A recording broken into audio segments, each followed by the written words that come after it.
That didn't even take that long. And now that you have it as a TM, you can craft it. Then I'll just see if I have the ability to craft it.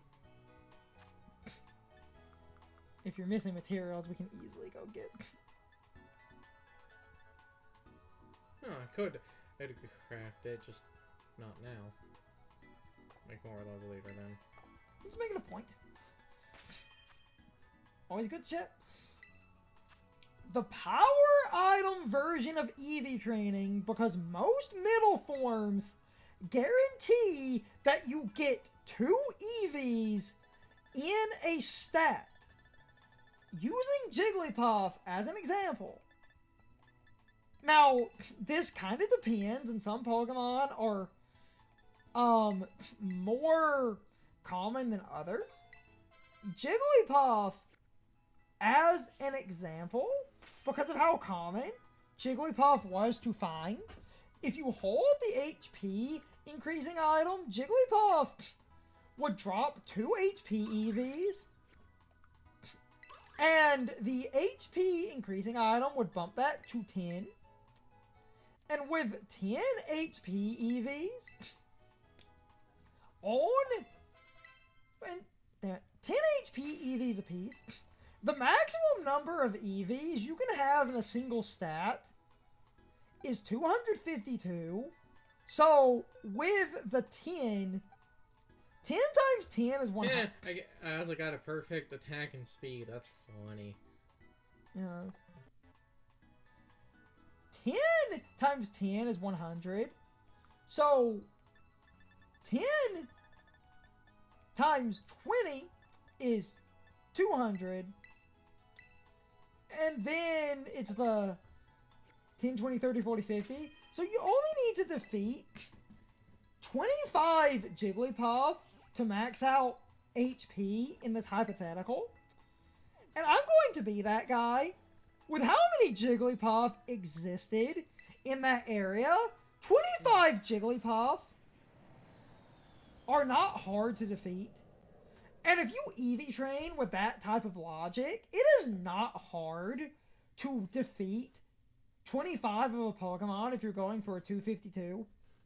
As long as the stat you're looking for is on something that's somewhat common.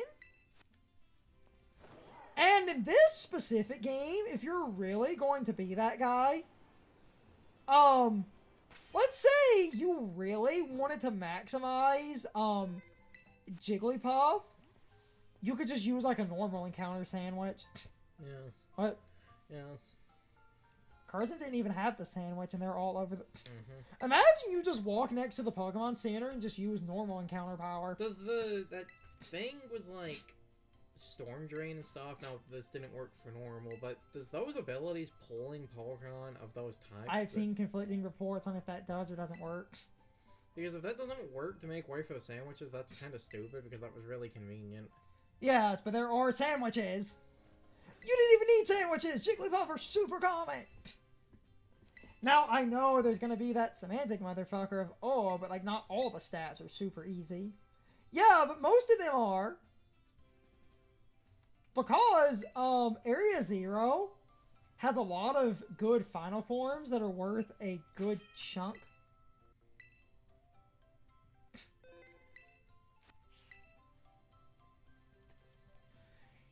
If you're going for maximum EVs in a stat, and you're going to train the old way, I was having an argument with that one guy who helped me with the Mewtwo raid, and I'm not inherently trying to make fun of you, but like, the buffed up EV training, realistically, you can have an entire Pokemon.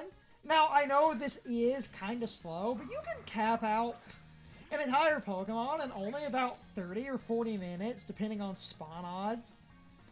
And a lot of that can be mitigated if you just have a sandwich that summons a Pokemon of a type. And, the thing about the sandwich is, well, at the -1, so it's just, that's the -1 for you. Yeah. What? Yeah, I know.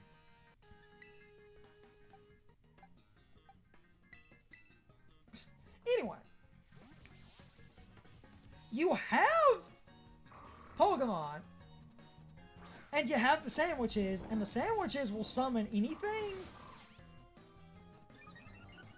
of their type, and Paradox Pokemon are still vulnerable to the sandwiches. Press. So if you really want to EV train efficiently, now again, this takes resources, but I will be this guy, or this person, or whatever the fuck, you know. You need a bunch of EVs in a specific stat. Just use the sandwiches and beat up whatever gives you those EVs. Because normally a level 2 sandwich will heavily favor the odds of finding what you're looking for, and you can, realistically... Oh, you sweet summer child.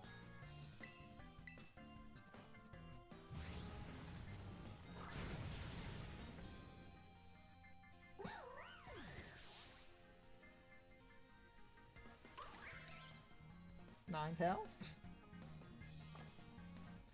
Basically, my point is, and about like using a couple of sandwiches, and depending on how your luck goes, in about like 30-40 minutes, you can have a maxed out EV trained Pokemon. Holy shit, it lived.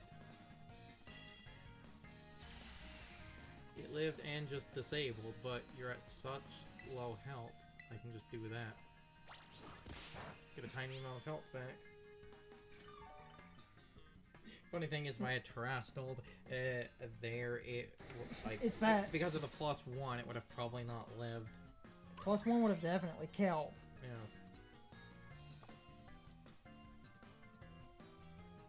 Yes. It's the lack of stab. It's always a problem. But remember though. No, it's the lack of stab, but you deal. God damn it, I'm wording this weird. It was the lack of stab, but you were hitting harder than normal. But like if I you said, had... it's like 90 power.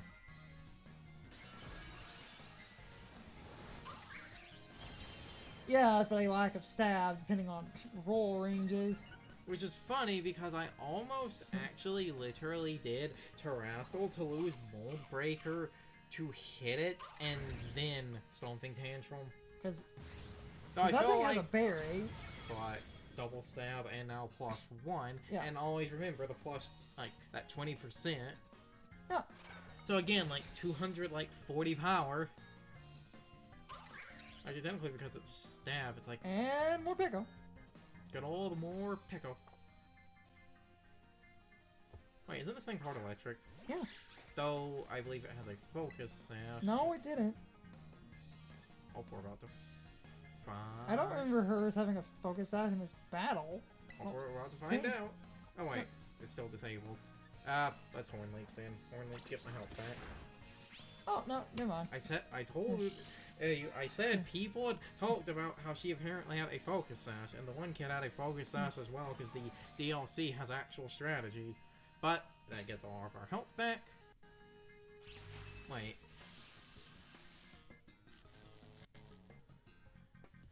Wait, if I do not get paralyzed, I am going to do the big funny. We are not solving Tantrum. Come on, or will, come on. Yes!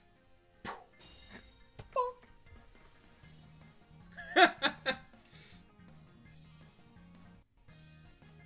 it's not physical contact. It doesn't seem. Oh, it's not a physical contact move. That let me stall to do the big funny. Interesting. Ah, fucking horse. God damn it, game. Spiky Shield hurts things. I forgot Orwell isn't physical contact. God damn it. Shit.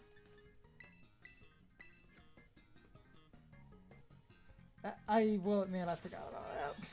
Which is weird because I remember it being physical contact, or is it literally because the animation it's in the wheel, they don't count it as such?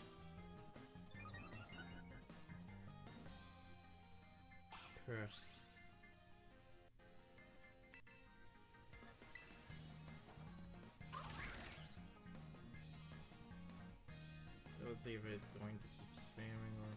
Yeah. Yes. Yeah, it doesn't count. Son of a bitch. That would have worked. Yeah, so... Spiky Shield! Yes, that would have been the big funny. I forgot about Aura Wheel not being...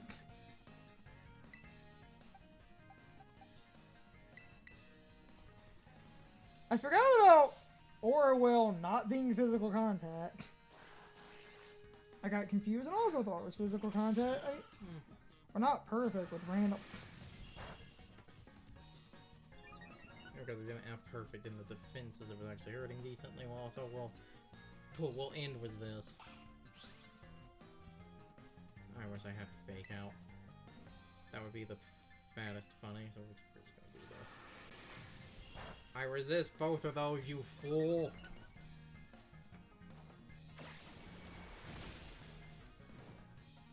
Because you brought it up, I would double check some things.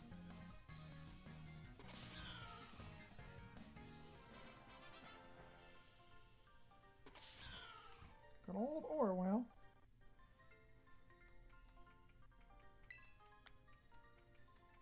Go back a generation.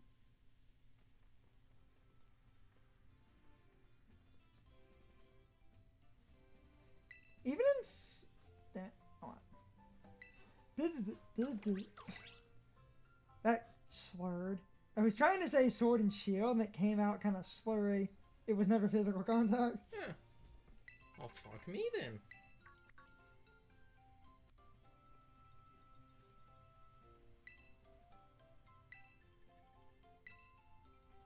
It's never physical contact. That was the one kink in the armor. That is kind of funny though. Take this, punk! Ow! That would have been fucking hilarious if that had worked. Because I remember that being physical contact, but I guess that's just one of those you just assume it is. Again, I guess it does kind of make sense because the animation, it's like in the will, but I would assume that it would be charging at the opponent unless the animation of that in like the anime or something is it like firing the will, but at that point why is this not a special move? Whatever, I win. Perfect.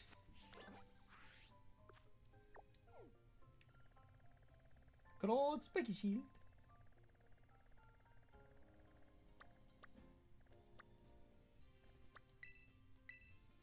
And again, the absolute funny thing about that is none of that shit, like, would have happened if I had actually done the big funny of Terastal, Flash Fire, and then Stomping Tantrum, because the game would have either gone for Flamethrower, or if it had clicked Disable, that would have maybe disabled, like, Ivy Cudgel or something. But then again, would Disable have worked because the move would have technically not hurt it because of Flash Fire, or does it just depend on whatever move you click? I believe Disable is just whatever got clicked.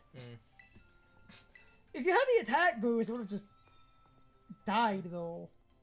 Oh yeah, that's the other thing. Like, the attack boost would have just died because of the +1. It lived. And then I could have done. We know it would have died. Yeah. Because it lived at neutral at red. It lived a super effective 90. Which was probably a low roll. Fucking bullshit. Damage rolls are bullshit. Yeah. Though, again, that really does make me think, because this fucker is EV trained, that makes me think her team has some level of EV training to it. Because I'm sorry, if it wasn't EV trained, it shouldn't have been able to live that. Because that would have, like I said, been a super effective 90. Again, like, I don't have the attack boosting nature anymore. That's about one thing was, jolly, but again, the point is it is maxed out attack. Damage rolls are bullshit. So, all that, and I think this does show that until someone can confirm it. Yes, but more specifically, damage rolls. Oh, even on top of that, damage rolls are bullshit, but that really does make me think that they actually might have a bit of EV training. Things might actually be like halfway EV trained or something. Or maybe full EV training, because that would be fucking something if they were. It's hard to confirm. But the question is, if they do have EV training, like, what is that EV training? Because it could be, oh, a bunch of the shit does, but it's, like, all in HP or something. If it was anything, it might have been a little bit of HP, because Ninetales is not that, frail with some HP bulk, just to give you a bit more HP to run through. So, they might have had some EVs, and if they do have some EVs, it might also be the thing Brilliant Diamond and Shining Pearl does for the Elite Four. Instead of being a full amount, it's only like around 300-ish. Like I said, it would be like half. 300 is a little over half, because the maximum amount of EVs is technically 510.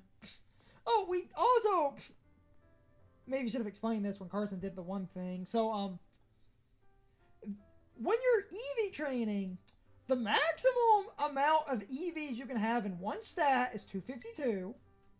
You can have 2 stats that have 252. And a remaining stat can get 4 EVs, but the reason Carson got 6, because of the way they mathed out the EVs, there are 2 EV points that need to be added to cap the EVs, but those 2 points do nothing. Yes. So, we just beat up an extra Jigglypuff and called it a day. Need to become a lot stronger! Stronger, stronger, and stronger!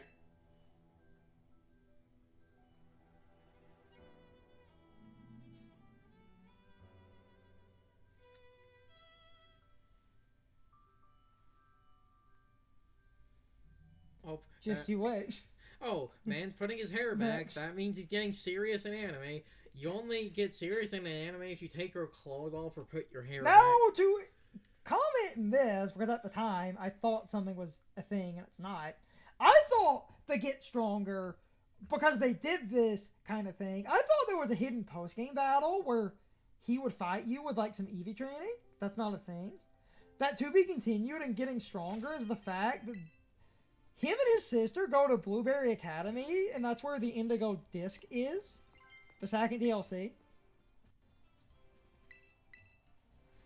And that's why, because of him saying the getting stronger and people found in the game's a code that Dipplin is Eviolite compatible, meaning that Dipplin seems to have an evolution. A lot of people think he is going to have Dipplin's evolution and that they are going to be some crazy motherfuckers and give that thing, it's 485 is its current base stat total. People think they will give it enough to jump it up to like 585 or maybe a little lower than that, making Dipplin basically a fucking pseudo-legendary. Now, you know, that is big tinfoil hat theory, but it would be hilarious. Eviolite works on it, though. Yes. Showing it will get an evolution. And that seems to be accurate. And he said he would get stronger, so that's why people think he's going to, you know, get a Dipplin evolution. It's time for the question of the day. And my overall thoughts on the topic. So, anyway, what is your overall opinion on the Teal Mask DLC? First off, I think the Teal Mask was really nice. It's not the longest DLC ever, but with Carson wrapping it up and me basically being done, I thought I would use his Let's Play to effectively ask everyone's opinion on the Teal Mask as a whole. And personally, I think the Teal Mask is fine. This DLC was really good. I like the new Pokemon. I like the returning Pokemon. And I thought the story was fun. And I also thought it was cool that a lot of trainers are somewhat competitive. I mean, even in the story, you actually fight a couple of battles that use a couple of competitive items and surprisingly decent sets. So, overall, I thought this DLC was really good. And this DLC introduced Ogerpon. And Ogerpon is one of my favorite new Pokemon, as is Sinistcha. So overall, I think the Teal Mask is amazing, at least on a personal level. The other thing the DLC did that I think is good, it reintroduced a bunch of moves that were missing, even if they did massively tweak a lot of the overall distribution of a few moves. I still think that's a plus. And for one DLC adjacent thing, the update that runs the DLC basically changed a couple of Pokemon, giving them different abilities and stuff. And a lot of these Pokemon are more viable because of these ability changes. A good few Pokemon are better than they used to be, but I needed to acknowledge that technically that is part of the overall update for the game. Because if you get those Pokemon in a trade, they basically have the new abilities and stuff, and you don't need the DLC to have those abilities and stuff on those Pokemon. But because that was indirectly tied to the Teal Mask, I wanted to at least bring it up. Anyway, you can leave your thoughts, opinions, and answers in the comments. Or you can leave them on social media. All of my social media links, as well as my Discord links, are in the video description. Now, as always, I need to be a shill for a minute. If you subscribe to the channel, and if you follow me on social media, that really helps our communities grow. But anyway, I hope you all enjoyed the video, and I hope I will see you all next time. So, as always, good morning, good afternoon, good evening, and good night, everybody. I hope you come back someday. See you later.